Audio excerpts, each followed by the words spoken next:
Bismillahirrahmanirrahim. Assalamualaikum and a very good morning.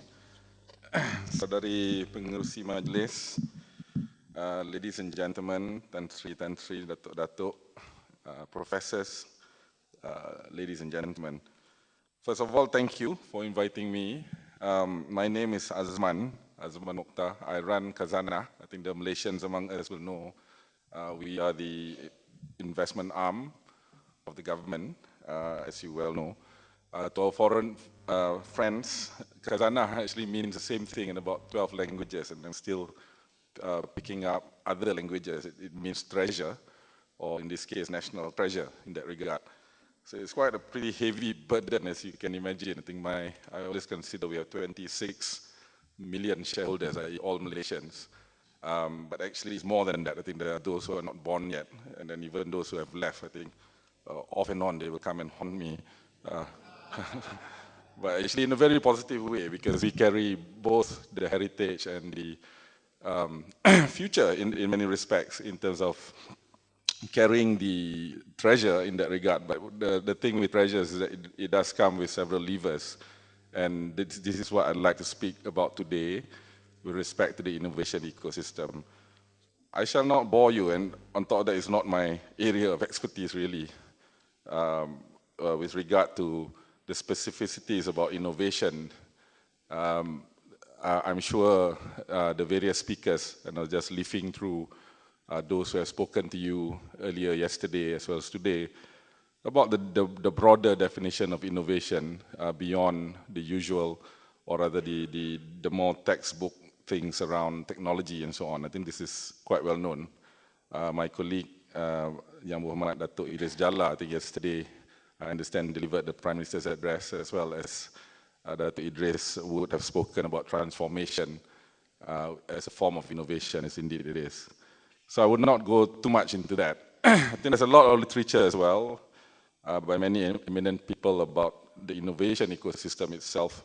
The 7 ports, I was running through some material that MIT spoke about, the various indices that on innovation that I think Yayasan as well as MOSTI looks at with regard to innovation. I think there's some in the pack on by the Economist, there's others by INSEAD.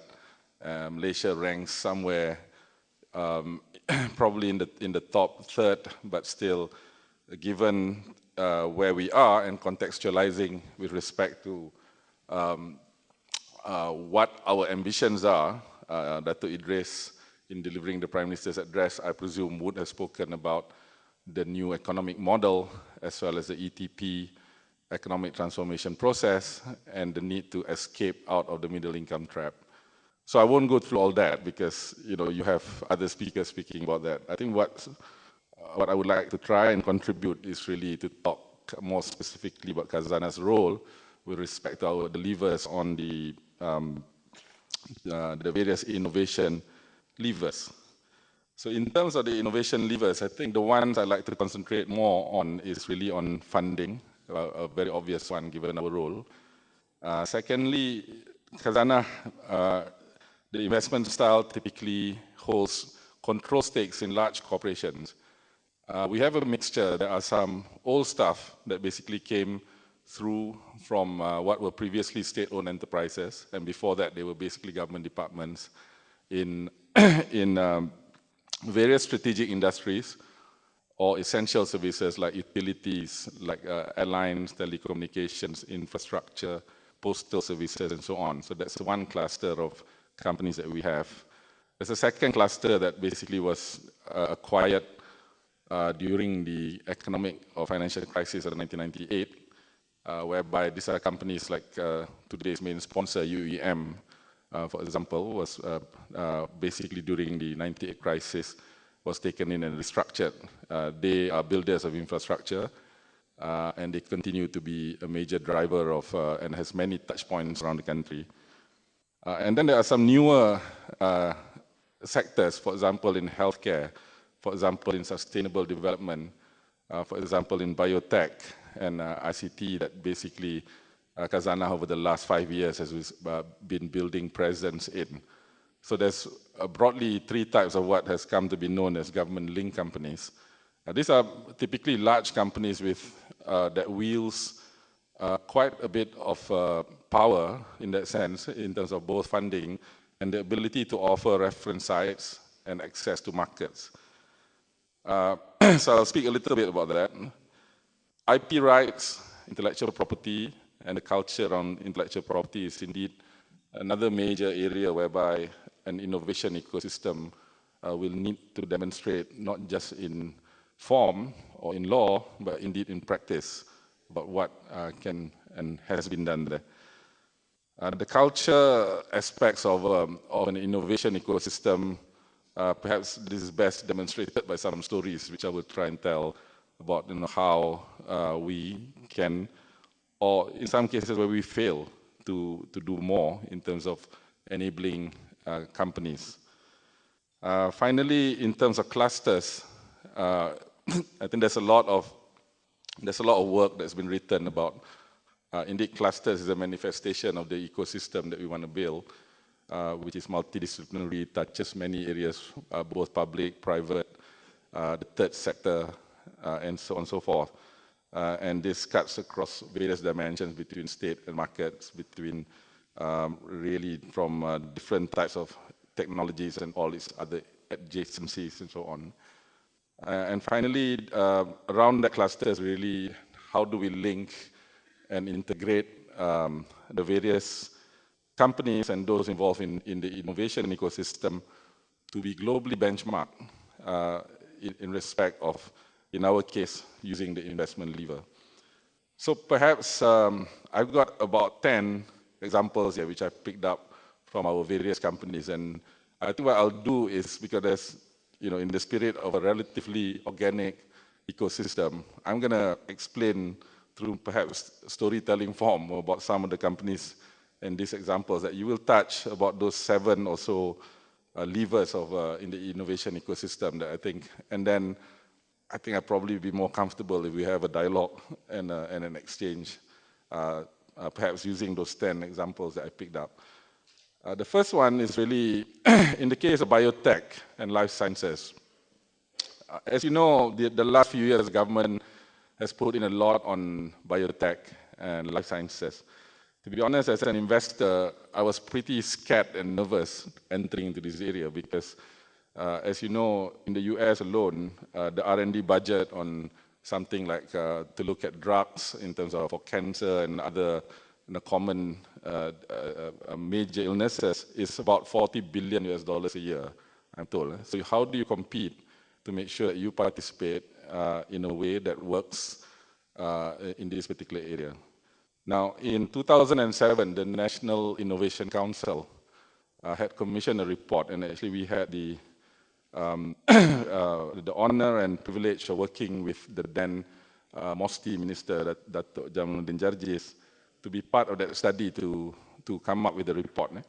The report, among other things, looked at 7 areas, 6, 7 areas. I think if this is not already mentioned, maybe I'll just highlight a few. And I thought that one of the interesting areas was actually when we invest and pursue a strategy at a national level, which necessarily will need to combine both the public, private sector, and so on and so forth.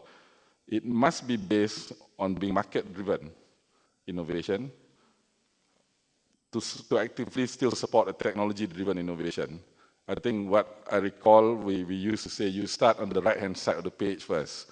What is it that the market wants, and how do we get there? Number one. Number 2, it must also be linked to what are the verticals, as we call it, that Malaysia is particularly strong in or has certain capabilities that is then linked to that, and you leverage and build on top of those capabilities. For example, we are strong in plantations and plantations management. We are quite strong in areas like resource management, including forestry and oil and gas. We have certain endowments in geography and history. For example, our forests and our jungles are among the highest biodiversity in the world. We are in the tropical belt, for example. There are certain immutable things that cannot be changed. And this helps to give a certain advantage to us when we go out and pursue an area of concentration and focus within a very broad and big ocean of things that one could begin to innovate with. So in this regard, in the case of biotech, the first example just now, we decided that, okay, let's not get into other areas where it is very, very difficult to compete. Let us get into areas that are linked, for example, in agri-related biotech. That is agri is further narrowed down into linking into, say, the plantation and the CPO and palm oil sector, where Malaysia over the last 30, 40 years has built a lot of a scientific base and a market access base in this area. Hence, I think the work that you see on genome, for example, in this area, I think Khazanah is an indirect investor through several funds. We also thought this was a great opportunity to go and benchmark and link with various global leaders. In this case, the Malaysian Life Sciences Fund, Khazanah was the anchor investor, and we tied in with Baril & Co., I think a leading venture and investment fund based on the West Coast in the US. I think the tie-up with Baril goes well beyond money. I think there's a lot of linkages in terms of knowledge and networks, I think that this has brought in. So by and large, I think the life sciences experience has been, if I could recap some of the thinking, we tried to avoid really the parts where other countries have got more natural advantages as well as a much larger investment budget, and figure out where exactly are our niches within this space. And I think that's an example of an area of concentration. The second one is around ICT and semiconductors. So out of the 10 examples, I'm just going to run through some of the more obvious ones first, actually. Biotech, ICT, semiconductor, for example. About 10 years ago, the country, through Khazanah, started investing in Silterra, which is basically a wafer fabrication foundry. This is a very tough business, as those of you who know, foundries and fab. Nonetheless, it is a very important industry, especially at our stage of development, whereby you want to build and move up the value chain around E&E, electronics and electrical. Silterra, the country has poured in about 6 billion ringgit. By the time I came in about 5 years ago, it is a very difficult industry unless you have scale. We decided to then focus from basically scale to actually drill down and get your niches. In this case, I think the bet, so to speak, was correctly put on focusing on more devices, typically handset devices, and to build microchips in that area. I think this has been the right strategy by and large. I think Silterra has successfully turned around at the operating level, at the EBITDA level, whereby I think now we are producing a small profit in terms of operating profit. In terms of the capital cost, I think that remains a challenge. I think more importantly, what Silterra brings in terms of the strategic application to the country is that it builds quite deep linkages. In Kuala, for example, where Silterra is located, there are more than a dozen design firms, including local Malaysian design firms, that are sprouted in Kuala, not a likely place that you would imagine perhaps 10, 15, 20 years ago.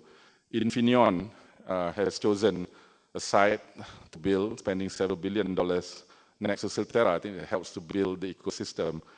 I think more interestingly, in my view, is that in respect of the IP rights, so not just the technical capability, if you go to Kuala, you will find more than 100 scientists. I think this is one of the most high-tech facilities in one place in the whole country.